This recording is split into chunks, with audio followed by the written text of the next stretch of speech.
Powered by the Montana Television Network. This is the 530 News on KAJ, Montana's news leader.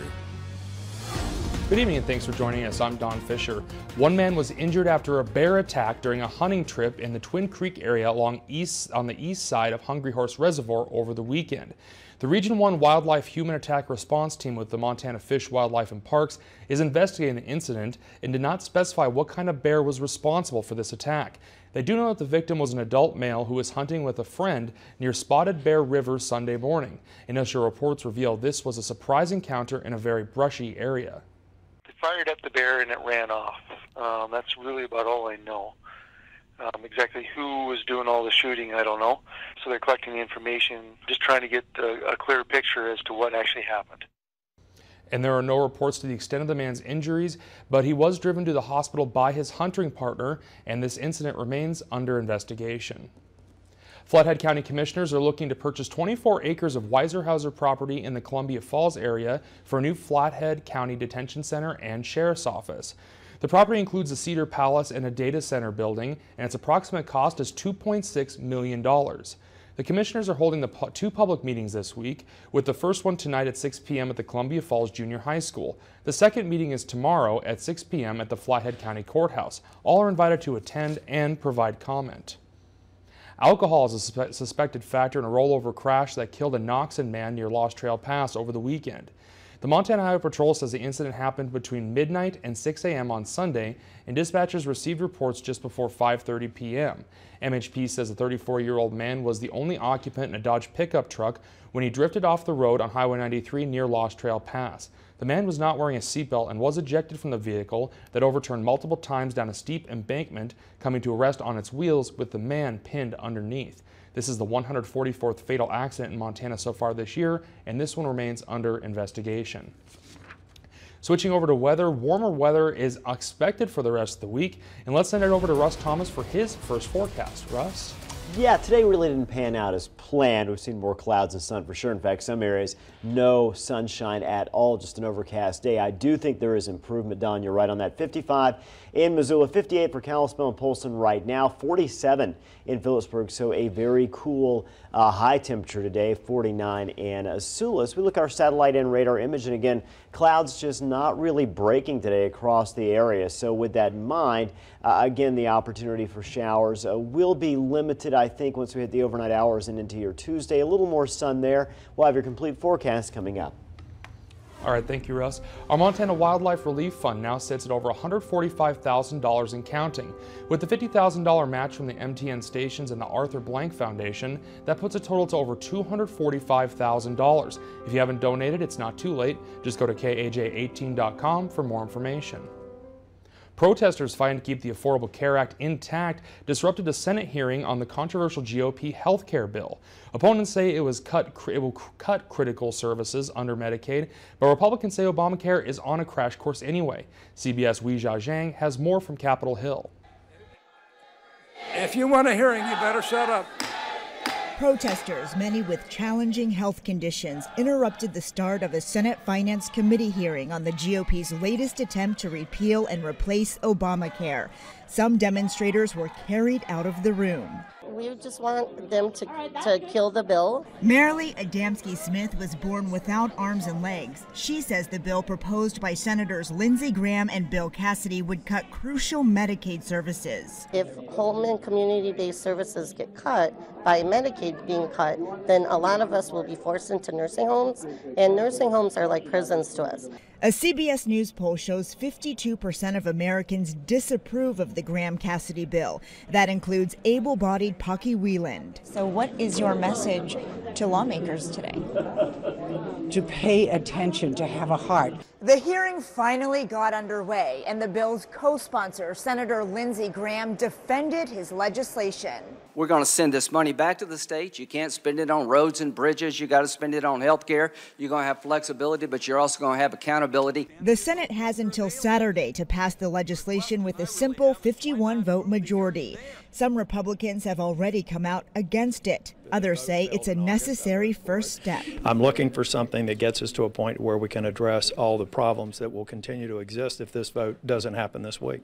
Senate Majority Leader Mitch McConnell hasn't yet committed to a vote and does not want to repeat the failure he suffered in July. And the Congressional Budget Office is expected to release its analysis of that legislation this week. And all eyes on the world stage are on the United States and North Korea as their leaders engage harsh words. The Pentagon says if North Korea does not stop provoking the U.S., it will make sure President Trump is given options to deal with the country. North Korea leaders say they are ready for war. Louis Vaughan Jones reports from London. North Korea's foreign minister says President Trump has declared war on his country. 트럼프는 지난 주말에 Ri Yong-ho told reporters in New York Mr. Trump's tweet on Saturday that North Korea's regime won't be around much longer gives Pyongyang the right to self-defense. North Korea released a new propaganda video showing computer-generated missiles destroying US jets and an aircraft carrier. It warns American forces will be headed to the grave if the US attacks the North. The threat came after US bombers flew off North Korea's east coast Saturday. The Pentagon said it highlighted how seriously President Trump takes Kim Jong-un's reckless behavior. The foreign minister said North Korea reserves the right to shoot down US bombers, even if they're not in North Korean airspace. Rocket Man is on a suicide mission for himself and for his regime. North Korea sent a letter to other nations asking them to condemn President Trump for vowing to totally destroy the country during his speech at the United Nations. The government staged an anti-American rally in the capital of Pyongyang over the weekend and said 100,000 people showed up. Little Rocket Man. President Trump continues to taunt North Korean leader Kim Jong-un, despite reports his own aides have warned him not to personalize the conflict. Louis Vaughan Jones, CBS News, London. And China is urging all sides to exercise restraint and to stop doing things to, quote, irritate each other.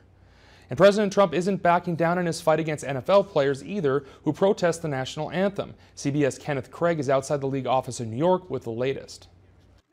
Today, President Trump again criticized players who protest the national anthem. In a series of tweets this morning, the president said it's about respect for our country. But the issue is bringing players together in an unprecedented way. At the end of the day, we unite as one. Nobody's going to divide us. On Sunday, every team took part in some kind of protest during the national anthem. Some players kneeled, some stood with locked arms, some just stayed in the locker room until it was over. They were not going to be disrespectful in the anthem, so they chose not to participate, but at the same time, many of them were not going to accept the words of the president. The players weren't alone. Owners, including the Jacksonville Jaguars' Shahid Khan and the Washington Redskins' Dan Snyder, joined them on the sidelines during the pregame ceremonies. Over the weekend, NFL Commissioner Roger Goodell issued a statement calling the president's comments divisive and said they demonstrate an unfortunate lack of respect for the NFL. Wouldn't you love to see one of these NFL owners, when somebody disrespects our flag, to say, get that son of a off the field right now? On Friday, the president said players who protest the national anthem should be fired. He continued to tweet and talk about the protest throughout the weekend. And while some fans booed the players, two anthem singers in Nashville and in Detroit knelt in solidarity. Kenneth Craig, CBS News, New York. And tonight, the Dallas Cowboys will play the Arizona Cardinals in Phoenix, but there's no word yet on what either team is planning on doing during their anthem. And a Cornell student found a unique way to save money while going to college, living in a bus. WENY's Brandon Menard met up with the student to learn more about his mobile home. After paying to live in College Town for a few semesters, Eli Shanks had enough. After some research, Shanks took matters into his own hands. He bought a bus and began converting it into a home. I had met somebody who had done this for a bit. They lived in a bus, and I thought, that sounded pretty cool. If it's feasible, then it's something that I'm interested in. Shanks had foam insulation sprayed on the sides and underneath the bus. He then gutted the inside and built space for a bedroom, shower, bathroom, kitchen, and a gravity-fed pellet stove. Nobody was here making decisions for me. I had to make all the decisions. And so because of that, that was the biggest challenge, because there's so many choices. You just don't know what to do sometimes.